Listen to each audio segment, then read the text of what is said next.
This one classic fable leads to children telling the truth.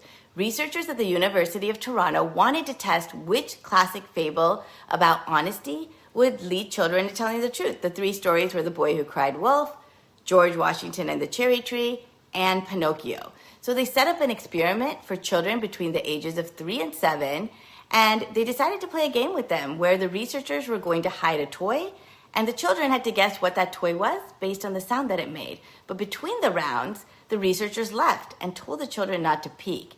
And of course, they were tempted to peek, and some of the kids did peek. After coming back, they read the stories and asked children if they peeked. So out of these three stories, which one do you think gets children to tell the truth? Even though you might be thinking of stories that had negative consequences, like The Boy Who Cried Wolf, who no one believed at the end when disaster strikes, or Pinocchio, who faces the physical consequences of his nose getting longer, the only story that was effective in getting children to tell the truth was George Washington and the Cherry Tree, in which George Washington admits to cutting down the tree and gets praised by his father for doing so.